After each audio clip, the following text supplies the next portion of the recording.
Everyone. இன்னைக்கு நம்ம வந்து பிரியாணி பண்ணலான்னு இருக்கேன். நான் பிரியாணி குருமா வந்து தேங்காய் பாலில் ஃபுல்லாக தேங்காய் பாலில் பண்ணுற மாதிரி ஒரு குருமா. அதுக்கப்புறம் சில்லி டோஃபு, லைக் ஒரு சில்லி மாதிரி ஏதாச்சும் கூட இருந்தால் கடிக்கிறதுக்கு நல்லாயிருக்கும்னு சொல்லி சில்லி டோஃபு பன்னீர் மாதிரியே இருக்கும். ஸோ அது செய்யலான் இருக்கேன். ஸோ எப்படி செய்ய போகிறேன்னு பார்க்கலாம். ஸோ எனக்கு வந்து பேசிக்காக இந்த சீரக சம்பா பிரியாணி தான் ரொம்ப பிடிக்கும் பாஸ்மதி விட. ஸோ உங்களுக்குலாம் எப்படின்னு சொல்லுங்கள். ஸோ ஃபஸ்ட்டு ஒரு கடாய் எடுத்துட்டேன். ஸோ இதில் லைட்டாக ஆயில், கீ கொஞ்சம். கீ தான் வந்து பிரியாணியில் ஒரு நல்ல ஃப்ளேவர் கொடுக்கும். நெக்ஸ்ட்டு இதில் கொஞ்சம் ஏலக்காய். ஸோ நான் ஒரு 3 பீசஸ் ஏலக்காய் மட்டும் போடுறேன். ஸோ அவ்வளோதான். நெக்ஸ்ட்டு கொஞ்சம் கிராம்பு, லைக் 4 to 5 கிராம்பு, தென் 2 பட்டை, அதுக்கப்புறம் 2 to 4 எவ்வளோ வேணுமோ நீங்கள் போட்டுக்கலாம். ஸோ அது போட்டதுக்கப்புறம் நெக்ஸ்ட்டு வந்து பார்த்திங்கன்னா நம்ம அந்த பிரியாணி இலை வந்து ரொம்ப ஃப்ளேவர்ஃபுல்லாக இருக்கும் பிரியாணிக்கு. ஸோ அது ஒரு 4 to 5 இலை போட்டுக்கோங்க. ஸோ இது கூடவே நீங்கள் வந்து அந்த கடல் பாசின்னு சொல்லுவாங்க. ஸோ அது கிடச்சா அது கூடி போடலாம். அது வந்து பிரியாணிஸில் ஒரு நல்ல பெஸ்ட் டேஸ்ட் கொடுக்கும். நான் யூஸ்வலாக போடுவேன், பட் இந்த டைம் இல்லாதனால நான் அது போடலை. நெக்ஸ்ட்டு கொஞ்சம் ஆனியன்ஸ் போட்டுக்கோங்க, பிக் ஆனியன்ஸ். ஒரு 2 to 3 ஆனியன் நல்லா சாப் பண்ணி ரேண்டமாக சாப் பண்ணுங்கள், ரொம்ப பொடியாக சாப் பண்ண வேண்டாம். ஸோ நல்லா சாப் பண்ணி அதை இதில் போட்டுட்டு கொஞ்சம் நல்லா ஃப்ரை பண்ணிக்கிட்டே இருக்கணும். ஸோ நமக்கு வந்து நல்லா ஒரு கோல்டன் ப்ரௌன் ஆகிற வரைக்கும் இதை ரொம்ப நல்லா ஃப்ரை பண்ணிக்கிட்டே இருக்கணும். ஸோ ஆனியன்ஸ் தான் வந்து மெயின் ஆக்சுவலி பிரியாணிக்கு. டொமேட்டோ வந்து நம்ம ரொம்ப கம்மியாக தான் போடுவோம். ஆனியன் தான் வந்து பிரியாணியில் ரொம்ப ஒரு நல்ல டேஸ்ட்டே வந்து கொடுக்கும். ஸோ அது நல்லா நீங்கள் வந்து கோல்டன் ப்ரௌன் ஆகுற வரைக்கும் நல்லா வணக்கிட்டே இருக்கணும். ஸோ அது கோல்டன் ப்ரௌன் ஆகுறதுக்கு கொஞ்சம் முன்னாடி கொஞ்சமாக ஜிஞ்சர் கார்லிக் பேஸ்ட்டு ஒரு நல்ல ஒரு தாராளமாக ஒரு 3 to 4 spoons ginger garlic paste நல்லா போட்டுருங்க. So midway of the onion cook ஆக இதை போட்டுருங்க. ஸோ இது போட்டுட்டு அது நல்லா ஒரு லைட்டாக கிறிஸ்பி ஆகுற வரைக்கும் நல்லா ஃப்ரை பண்ணிட்டே இருக்கணும். ஸோ எனக்கு வந்து ஜிஞ்சர் கார்லிக் பேஸ்ட் நிறைய போட்டதான் பிடிக்கும். ஸோ அது வந்து பிரியாணிக்கு ஒரு நல்ல ஒரு என்ஹான்சிங்கான ஒரு டேஸ்ட் கொடுக்கும். ஸோ அதனால நான் இது நல்லா இப்போ நான் வந்து அதை ஃப்ரை பண்ணிக்க போகிறேன். ஹாஃப் குக்கிங்கில் இதில் வந்து க்ரீன் சில்லி போடணும். அது ஒரு டிஃப்ரெண்ட் ஃப்ளேவரிஷ் டேஸ்ட் கொடுக்கும். ஸோ இதெல்லாம் வந்து க்ரீன் சில்லி வந்து வெரி வெரி குட். இதில் போட்டிங்கன்னா ஒரு நல்ல ஒரு பச்சை மிளகாய் டேஸ்ட் ஜென்ரலாக எனக்கு ரொம்ப பிடிக்கும்.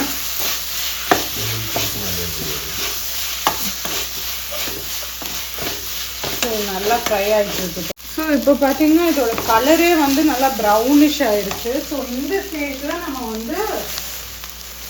வந்து டைரெக்டாக கடாயில் சாப் பண்ணி போட்டுருவேன்.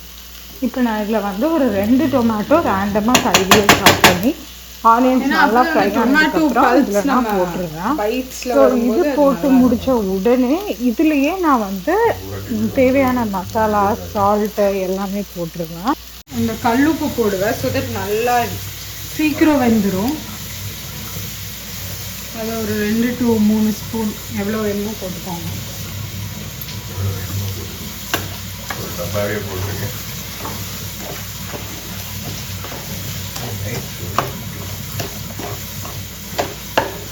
இப்போ நம்ம இந்த டொமேட்டோ போட்ட உடனே இப்போ மசாலாஸ் போட்டால் தான் இந்த டொமேட்டோவில் மசாலாஸ் வந்து பிடிக்கும். ஸோ மஞ்சத்தூள் லைட்டாக, இல்லைன்னா கலர் பிரியாணியோட கலர் மாறிடும். அதுக்கப்புறம் சில்லி பவுடர் கொஞ்சம்.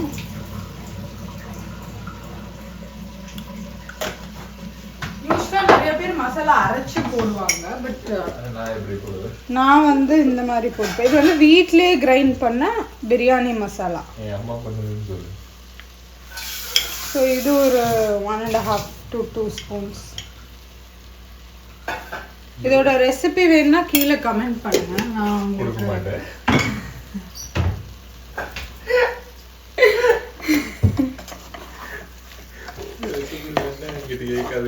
கொடுக்க மாட்டேன். சரி அப்படியே படி தெரியாதப்பா. இப்போ இது பண்ணிட்டு யூஸ்வலி உங்களுக்கு ஸோ இப்போ இதில் கொஞ்சம் இந்த மஷ்ரூம்ஸ் போட்டால் இதில் இருந்தே வாட்டர் வரும். ஸோ அந்த வாட்டர்லேயே உங்களுக்கு வந்து நல்லா குக் ஆகிடும். ஸோ எக்ஸ்ட்ராவாக நம்ம வந்து வாட்டர் போட தேவையில்லை.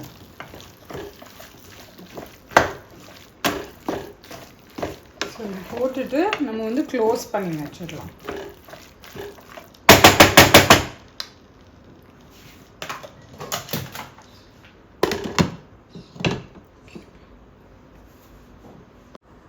ஸோ இப்போ நான் இந்த கடாய் எதுக்கு வச்சுருக்கேன்னா கிரேவி செய்யறதுக்காக வச்சுருக்கேன். ஸோ நம்ம கிரேவி எப்படி செய்யலான்னு பார்க்கலாம். இப்போ நம்ம இதுலேயே கொஞ்சம் புதினா போட்டுக்கலாம்.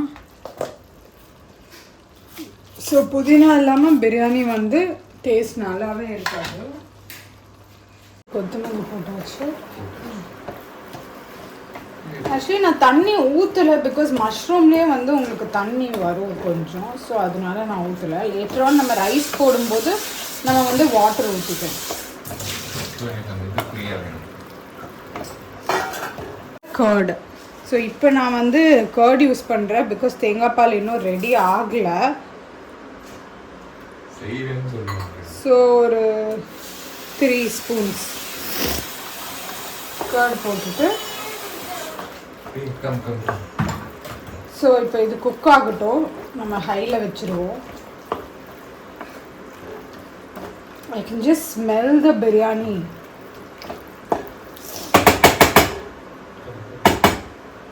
ஸோ அவ்வளோதான்.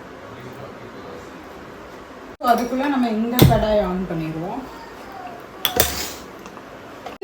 இந்த பிரியாணியோட நல்லா போகும். லைக் டேஸ்ட் நல்லா இருக்கும் பிரியாணியோட. எப்பயுமே எனக்கு ஒரு தேங்காய் பால் கிரேவி இருந்தால் எனக்கு ரொம்ப பிடிக்கும். ஸோ ஆயில் ஊற்றிக்கோங்க. இதில் கொஞ்சம் நம்ம பட்டை, ஒரு ஏலக்காய், ஒரு ஜஸ்ட் ஒரு நேம் சேக்குக்காக ஒன்று போட்டுக்கோங்க. கொஞ்சம் ஃப்ளேவர் நல்லா இருக்கும், வாசனையா இருக்கும். போதும். ஹாஃப் பிரியாணியில் is more then enough. So இப்போ நெக்ஸ்ட் வந்து ஆனியன் நான் இப்படி பொடி பொடியாக சாப் பண்ணி வச்சுருக்கேன். ஸோ இது போட்டுருங்க. Who mommy is talking? You come to you tell hi in the video. Come. Come. இது வந்து கொஞ்சம் செமி குக் ஆனதுக்கு அப்புறம் அந்த உடனே நம்ம ஜிஞ்சர் கார்லிக் பேஸ்ட் போடக்கூடாது. இது கொஞ்சம் நல்லா ஒரு அளவுக்கு குக் ஆனதுக்கு அப்புறம் ஜிஞ்சர் கார்லிக் பேஸ்ட் போட்டுட்டு அப்புறமா ஃபுல் குக் ஆயிரும். சரி.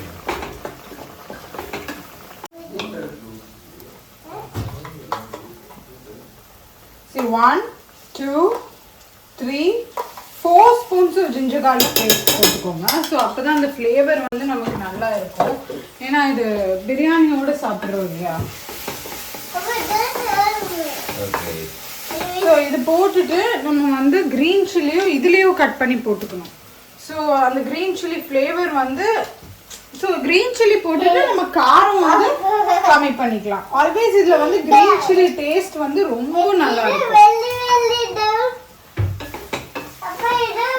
இது இப்போ நமக்கு குக் ஆகிட்டு இருக்கட்டும். அதுக்குள்ளே இது என்ன ஆச்சுன்னு பார்த்துக்கலாம். ஸோ இது ஆல்மோஸ்ட் தண்ணி வந்து ஆல்மோஸ்ட் போயிடணும். அண்ட் தென் நல்லா குக் ஆகிருக்கணும். நல்லா குக் ஆனது நமக்கு அந்த பிரியாணி டேஸ்ட் வந்து நல்லா வரும். நான் ஆக்சுவலி தேங்காய் பால் எப்படி செய்யறதுன்னு காமிக்கிறேன். ஸோ இதில் பார்த்தீங்கன்னா இதுதான் வந்து நான் தேங்காய் ஆக்சுவலி நல்லா ஒரு ஃபுல் தேங்காய் கிரைண்ட் பண்ணி நல்லா பேஸ்ட்டாக அரைச்சி வச்சுருக்கேன், கொஞ்சம் வாட்டர் ஆட் பண்ணி. ஸோ நம்ம இதை வந்து இந்த மாதிரி ஒரு ஸ்ட்ரெயினரில் நம்ம வந்து வடிகட்டிக்கணும். வடிகட்டி வர ஃபஸ்ட்டு பால் வந்து ரொம்ப பியூரான தேங்காய் பால். ஸோ அது ஒன்று எடுத்து வச்சுக்கோங்க. அப்புறம் நான் காமிக்கிறேன் வடிகட்டி எடுத்ததுக்கு அப்புறம். முன்னாடி இங்க பாருங்க, இவங்க வந்து ஒர்க் பண்ணிட்டு இருக்காங்க, ரைஸ் ஊற வச்சிட்டு இருக்காங்க. பட் பொசிஷன் வந்து இந்த மாதிரி ஒரு பொசிஷன்ல. இது மங்கி நம்ம video You lucky ho. So இதில் நான் வந்து ஒரு 2 டொமேட்டோ நல்லா கட் பண்ணி சாப் பண்ணி போட்டுக்கிறேன். லைக் கையிலே சாப் பண்ணுறேன், சாப்பர் எதுவும் யூஸ் பண்ணாமல். ஸோ நல்லா ரேண்டமாக சாப் பண்ணி இதில் போட்டுட்டோம். ஸோ டொமேட்டோவும் இதில் ஒரு நல்ல ஃப்ளேவர் கொடுக்கும். ஸோ அதுக்காக இது போட்டிருக்கோம். ஸோ சால்ட் போட்டுக்கலாம்.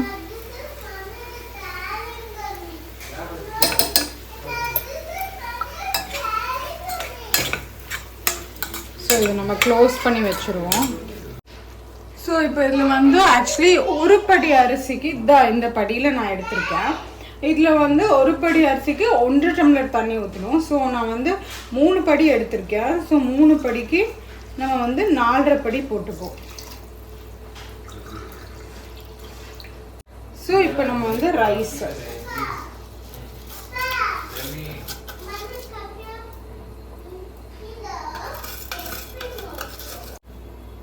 இது நம்ம க்ளோஸ் பண்ணி வச்சுருவோம்.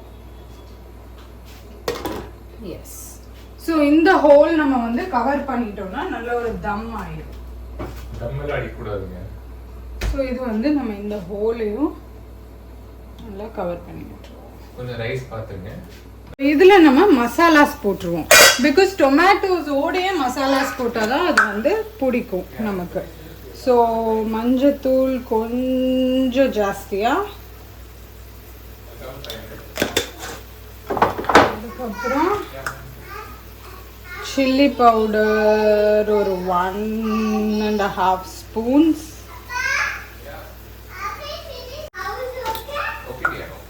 மல்லித்தூள் ஒரு ஸ்பூன், சீரகத்தூள் ஒரு 1/2 ஸ்பூன் ஒரு 1 ஸ்பூன் போட்டுக்கோங்க. இப்போ இது இந்த மசாலாலாம் உள்ளே இறங்கிட்டோம். ஸோ நம்ம க்ளோஸ் பண்ணி வச்சிருவோம். ஸோ இப்போ இதுதான் வந்து அந்த ஃபஸ்ட் எடுத்த பியூரான கோகோனட் மில்க்கு. ஸோ இது நம்ம அந்த கிரேவிக்கு யூஸ் பண்ண போகிறோம். ஸோ இப்போ இன்னொன்று எடுக்கணும். அது வந்து எப்படின்னு நான் சொல்கிறேன். ஸோ அது வந்து இந்த நம்ம எடுத்துருக்கோம் இல்லையா ஃபஸ்ட்டு. ஸோ இதோட வேஸ்ட் வெளில கொஞ்சம் தண்ணி ஆட் பண்ணி நம்ம ஒரு மில்க் இது வச்சு எடுக்க போகிறோம்.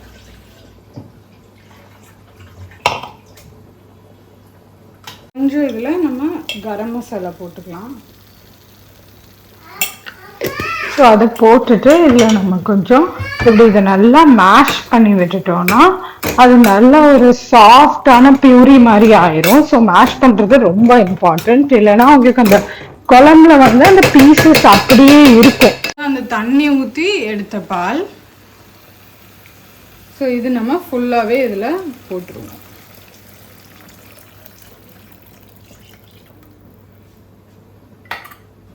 ஸோ இது நமக்கு நல்லா என்ன சொல்கிறது, உங்களுக்கு வந்து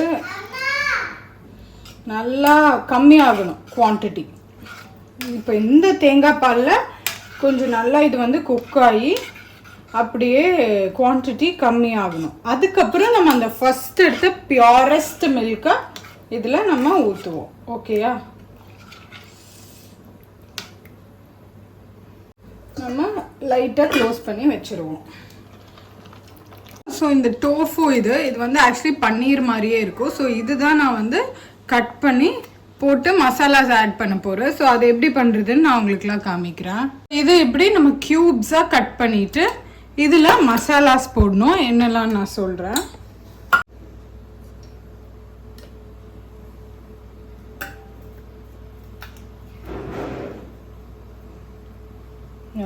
And then ginger garlic paste or 2 spoons. கொஞ்சம் மஞ்சத்தூள்,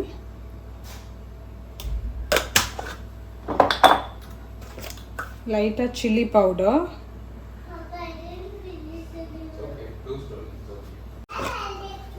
மல்லி பவுடர் கொஞ்சம்,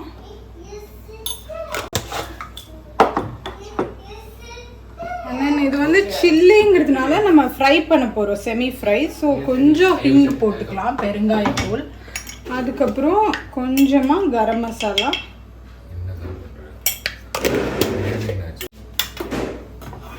லைட்டாக போட்டுக்கலாம்.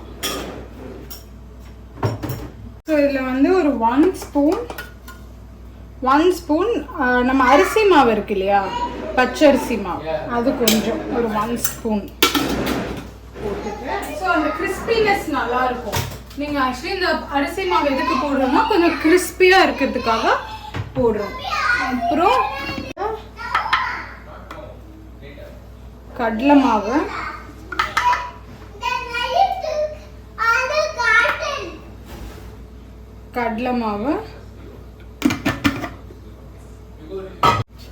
நம்ம ஒரு 1 spoon or 1.5 spoons of curd. ஏன்னா கர்டும் இருக்கு இல்லையா, ஸோ கர்டு இருக்கிறதுனால அதுவே போதும், நம்ம தண்ணி ஊற்றணுங்கிற அவசியம் கிடையாது. ஸோ அவ்வளோதான். இப்படி மேரினேட் பண்ணி வேணா கொஞ்சம் லைட்டாக ஜஸ்ட் ஒரு இவ்வளோதான், இவ்வளோண்டு தண்ணி ஊற்றி மேரினேட் பண்ணி, உங்களுக்கு கசூரி மேத்தி கிடச்சா அதுவும் இதில் போட்டால் டேஸ்ட்டு சூப்பராக இருக்கும். பட் என்கிட்ட இப்போ கசூரி மேத்தி இல்லாதனால நான் போடலை. ஸோ இந்த மேரினேஷன் ஒரு 1/2 an hour இருந்தால் நல்லா நமக்கு வந்து உள்ளே எல்லாமே போயிடும், இந்த மசாலாஸ் எல்லாம். ஸோ இதுதான் வந்து நம்ம சில்லி டோஃபு செய்கிறதுக்கான மிக்சர். ஸோ ஆல்மோஸ்ட் குக் ஆயிடுச்சு. So let's just see. அடி பிடிக்காமல் இருக்கிறதுக்கு ஜஸ்ட் ஒரு கிண்டி விட்டுருங்க, அவ்வளோதான். ஸோ இன்னும் கொஞ்சம் லைட்டாக குக் ஆகணும். ஐ திங்க் தண்ணி இதுவே போதுமானது. கீ, ஏன்னா கீ தான் வந்து gives a main taste for biryani. So மேலால் ஊற்றிடுவோம். இன்னும் கொஞ்சம் ரைஸ் குக் ஆகணும், அதுக்கு முன்னாடியே நம்ம கீ ஊற்றிடுவோம். ரைஸ் குக் ஆகட்டும், க்ளோஸ் பண்ணி வச்சிடலாம். ஐ திங்க் வாட்டர் போதும், பார்க்கலாம். இது என்ன ஆச்சுன்னு பார்த்துருவோம். இதில் கொஞ்சம் ஆயில் செப்பரேட் ஆக ஆரம்பிச்சிருக்கு. ஸோ இதை நம்ம இப்படி ஓப்பன்லேயே வச்சுருவோம்.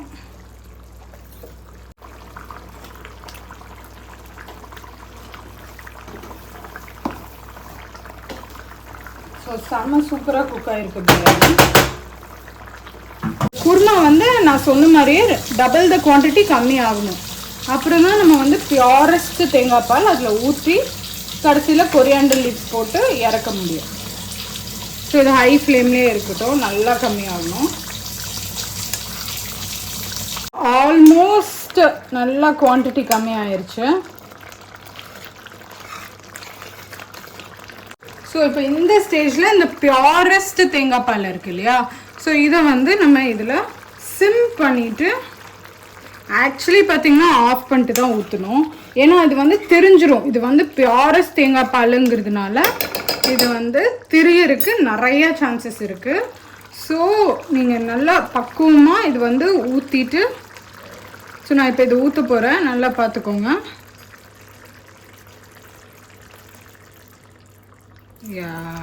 ஊற்றிட்டு ஜஸ்ட் 2 minutesல ஸ்டவ் ஆஃப் பண்ணிடுறேன், அவ்வளோதான்.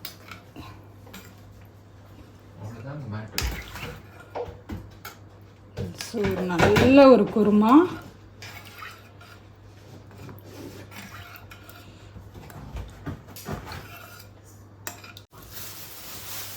நீங்கள் ஸ்டவ் ஆஃப் பண்ணிடணும். இந்த லாஸ்ட்டு பியூரஸ்ட் தேங்காய் பால் ஊற்றிட்டு, இல்லைன்னா உங்கள் குருமா வந்து நல்லா திரியாக திரிஞ்சிரும். ஸோ நீங்கள் வந்து ஆஃப் பண்ணிடுங்க. தேங்காய் பால் ஊற்றிட்டு ஜஸ்ட் 30 செகண்ட்ஸில் ஸ்டவ் ஆஃப் பண்ணிடணும், அவ்வளோதான். ரெடி. வாவ்! நீங்கள் இந்த கிரேவி, இந்த பிரியாணி அண்ட் இந்த chilli tofu, the best combination in the world. So இதுதான் வந்து சில்லி டோஃபு. இதில் நான் கொஞ்சமாக ஆயில் போட்டு இந்த மாதிரி ஷாலோ ஃப்ரை பண்ணியிருக்கேன். ஸோ நம்ம அப்பவே பண்ணோம் இல்லையா, அந்த மிக்சர் தான் இது. அதில் அது இந்த மாதிரி தோசை தவாவில் போட்டு எடுத்துருக்கேன். சுட சுட பிரியாணி, அப்புறம் குருமா, அப்புறம் சூடான சில்லி டோஃபு அண்ட் ஒரு நல்ல ஒரு கோல்டான கிளைமேட்ல நான் உட்காந்து நல்லா சாப்பிட்டு என்ஜாய் பண்ண போறேன். எனக்கு இந்த மாதிரி சடனா ஏதாச்சும் சேடா இருந்தா இல்ல கிளைமேட் நல்லா இருந்துச்சு சந்தோஷமா இருந்தாலும் என்னோட கோ டு ஃபுட் வந்து பிரியாணி. அதுவும் நானே செஞ்சு சாப்பிடுறது எனக்கு ரொம்ப பிடிக்கும். ஸோ நீங்களும் இதே ரெசிபியை ட்ரை பண்ணி பார்த்துட்டு எனக்கு எப்படி இருந்துச்சுன்னு கமெண்ட்ல சொல்லுங்க. So see you all in the next interesting video. Bye. Enjoy பண்ணுங்க.